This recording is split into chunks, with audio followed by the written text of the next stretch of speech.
નમસ્કાર. મહાભારતની વાત આવે એટલે તરત જ આપણા મગજમાં ભીમની એક છબી ઊભી થાય, ખરું ને? એક અત્યંત વિશાળ બાહુબલી યોદ્ધા. પણ શું ભીમ માત્ર એક શક્તિશાળી યોદ્ધા જ હતા? ના, બિલકુલ નહીં. આજના આ ખાસ વિશ્લેષણમાં આપણે ભીમના એ સ્વરૂપને સમજવાના છીએ જે કદાચ આપણે બરાબર જોયું જ નથી. માત્ર શારીરિક બળથી ઉપર ઉઠીને ન્યાય અને ધર્મના એક અત્યંત ભાવુક અને અડગ રક્ષક તરીકેની તેમની સાચી ઓળખ આજે આપણે છતી કરીશું. તો ચાલો શરૂ કરીએ. 10,000? હા, બિલકુલ સાચું સાંભળ્યું. એવી પ્રબળ માન્યતા છે કે વાયુદેવના અંશથી જન્મેલા ભીમની અંદર એકસાથે 10,000 હાથીઓનું બળ હતું. જરા કલ્પના કરો, આટલી પ્રચંડ શક્તિ. સામાન્ય રીતે આટલી તાકાત વિશે સાંભળીને કોઈને પણ એવું જ લાગે કે આ તો માત્ર વિનાશ જ સર્જી શકે. પણ ભીમની મહાનતા જ એ હતી કે આ અસીમ તાકાતનો ઉપયોગ ક્યારે અવિચારી વિનાશ માટે નહોતો થયો, પરંતુ હંમેશા અનિષ્ટનો નાશ કરવા અને ન્યાયનું રક્ષણ કરવા માટે જ થયો હતો. ઓકે, તો ચાલો જોઈએ કે આજના વિશ્લેષણમાં આપણે કયા કયા પાસાઓ પર નજર કરીશું. આપણે શરૂઆત કરીશું તેમના શારીરિક બળ અને સ્વરૂપથી. ત્યારબાદ ગદાના પ્રતિકાદવાદને સમજીશું. પછી તેમના વ્યક્તિત્વ, ધર્મરક્ષણ માટેની તેમની સિદ્ધિઓ અને છેલ્લે એક ખૂબ જ રસપ્રદ મનોવૈજ્ઞાનિક વિશ્લેષણ તરફ આગળ વધીશું. તો સૌથી પહેલા વિભાગ 1, ભીમનું શારીરિક બળ અને તેમનું સ્વરૂપ. હવે અહીં એક બહુ જ રસપ્રદ વિરોધાભાસ જોવા મળે છે. એક તરફ ભીમની કાયા છે, અત્યંત વિશાળ, અતિશય મજબૂત અને મલ્લયુદ્ધમાં તો તેમનો કોઈ મુકાબલો જ કરી શકે તેમ નહોતું. પણ બીજી તરફ આ વિશાળ દેખાવ પાછળનો જે મૂળ ઉદ્દેશ્ય હતો ને, તે સંપૂર્ણપણે ધાર્મિક હતો. આટલી અસીમ શક્તિ હોવા છતાં તેનો ઉપયોગ ક્યારેય પોતાનો સ્વાર્થ સાધવા કે નબળા પર અત્યાચાર કરવા માટે નથી થયો. તેઓ હંમેશા ધર્મ માટે એક મજબૂત ઢાલ બનીને ઊભા રહ્યા છે. આગળ વધીએ. વિભાગ 2, ગદા, જે માત્ર એક શસ્ત્ર નહોતું પણ એક મોટું પ્રતીક હતું. હવે આ બરાબર સમજવા જેવું છે. ગદા એ વાસ્તવમાં પૃથ્વી તત્વનું પ્રતીક છે. પૃથ્વી શું કરે? તે સ્થિરતા આપે છે, પાયો પૂરો પાડે છે, બરાબર? એવી જ રીતે ભીમ પાંડવો માટે એક મજબૂત પાયા સમાન હતા. જ્યારે પણ મોટું સંકટ આવ્યું ત્યારે ભીમ પર્વતની જેમ અડગ રહ્યા, અને તેમની ગદાનો એક જ લક્ષ્ય રહેતો: દુશ્મનના સીધા અભિમાન અને અહંકાર પર પ્રહાર કરવો. પણ આટલું અદ્ભુત કૌશલ્ય કંઈ રાતોરાત નહોતું આવ્યું. ભીમની આ ક્ષમતા પાછળ અત્યંત સખત તાલીમ હતી. તમને ખ્યાલ છે? તેમણે સ્વયં ભગવાન શ્રીકૃષ્ણ અને બલરામજી પાસેથી ગદાયુદ્ધની વિદ્યા મેળવી હતી. ગદાયુદ્ધ એટલે માત્ર શારીરિક તાકાત નહીં હો, પણ તેમાં ગજબની સ્ફૂર્તિ અને ચપળતા જોઈએ. તાકાત અને સ્ફૂર્તિના આ જ શ્રેષ્ઠ સંતુલને ભીમને યુદ્ધના મેદાનમાં સૌથી ઘાતક યોદ્ધા બનાવ્યા હતા.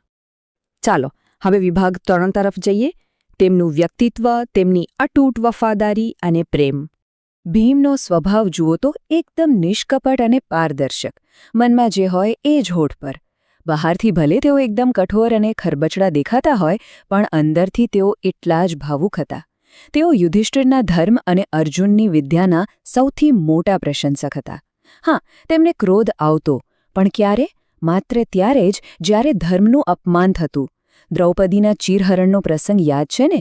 ત્યાં તેમનો ક્રોધ એક રક્ષક તરીકે જ્વાળામુખી બનીને ફાટ્યો હતો. અને વાત જ્યારે પરિવારની હોય, માતા કુંતી કે ભાઈઓની હોય, ત્યારે તેમના પ્રત્યેનો પ્રેમ અસીમ હતો.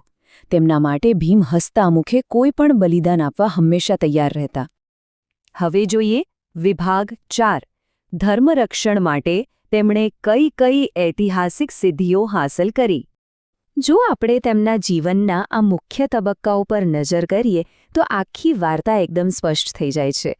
પહેલા તબક્કામાં વનવાસ દરમિયાન તેમણે હિડિંબ, બકાસુર અને કિમીર જેવા ખૂંખાર રાક્ષસોનો વધ કરી નિર્દોષ જનતાની રક્ષા કરી. પછી બીજા તબક્કામાં દ્રૌપદીના અપમાનનો બદલો લેવા માટે દુશાસનનો વધ કર્યો અને પોતાની અત્યંત કઠોર પ્રતિજ્ઞા પૂરી કરી. અને છેલ્લે ત્રીજા તબક્કામાં એટલે કે કુરુક્ષેત્રના યુદ્ધના અંતિમ ચરણમાં દુર્યોધનના અહંકારનો તેની સાથે જ અંત આણ્યો. આ આખી યાત્રા સાબિત કરે છે કે અન્યાય સામે તેઓ હંમેશા એક અભેદ્ય દિવાલ બનીને ઊભા હતા. અને હવે આ વિશ્લેષણના સૌથી મહત્વના પડાવ પર આવીએ છીએ. વિભાગ 5, મનોવૈજ્ઞાનિક વિશ્લેષણ. ભીમ શક્તિનું પ્રતીક શા માટે હતા? આ કોષ્ટક ખરેખર બહુ જ સુંદર રીતે પાંડવોની ત્રિપુટીનું માળખું સમજાવે છે. જરા વિચારો, જો યુધિષ્ઠિરને આપણે ધર્મ માનીએ અને અર્જુનને કર્મ માનીએ તો ભીમ શું છે? ભીમ એ શક્તિ છે. જ્યારે પરિસ્થિતિ એટલી હદે વણસી જાય કે માત્ર ધર્મની વાતો કે સામાન્ય કર્મથી યોગ્ય પરિણામ ન મળે, ત્યારે તે ન્યાય પ્રાપ્ત કરવા માટે ભીમના બળ એટલે કે આ શક્તિની જ સૌથી વધુ જરૂર પડતી હોય છે. સાચા અર્થમાં કહીએ તો ભીમ પાંડવોની મનોવૈજ્ઞાનિક કરોડરજ્જુ હતા. જ્યારે પણ યુધિષ્ઠિર જેવી અત્યંત ધાર્મિક વ્યક્તિ પણ સંઘર્ષના કપરા સમયે નિરાશા કે ક્ષણિક નબળાઈ અનુભવતા ને, ત્યારે ભીમ જ હતા જે તેમને ઢંઢોળીને તેમના ક્ષત્રિય ધર્મ અને તેમની મૂળ ફરજની યાદ અપાવતા. પાંડવોને જમીન સાથે જોડી રાખવાનું અને તેમના લક્ષ્ય પર કેન્દ્રિત રાખવાનું અદ્ભુત કામ ભીમે જ કર્યું હતું. તો આખરે આપણે શું સમજ્યા? ભીમ માત્ર કોઈ બાહુબલી યોદ્ધા ન હતા, પરંતુ તેઓ ખરા અર્થમાં એક ધર્મપાલક હતા. ગદા એ તેમના હાથનું માત્ર એક શસ્ત્ર હતું, પરંતુ સત્ય અને ન્યાય પ્રત્યેની તેમની અતૂટ નિષ્ઠા એમના જીવનનું પરમ લક્ષ્ય હતું. ભીમનું જીવન આપણને ખૂબ જ ઊંડી ફિલોસોફી શીખવી જાય છે કે શક્તિનો સાચો હેતુ શું છે. શક્તિનો ઉપયોગ ક્યારે પણ અહંકાર સંતોષવા કે પોતાની સત્તા વધારવા માટે ન થવો જોઈએ, પણ સમાજમાંથી અન્યાયને જડમૂળથી ઉખાડી ફેંકવા માટે થવો જોઈએ. શું આપણે આજના આધુનિક સમયમાં પણ શક્તિના આ સાચા અને મૂળભૂત અર્થને સમજી શકીએ છીએ ખરા?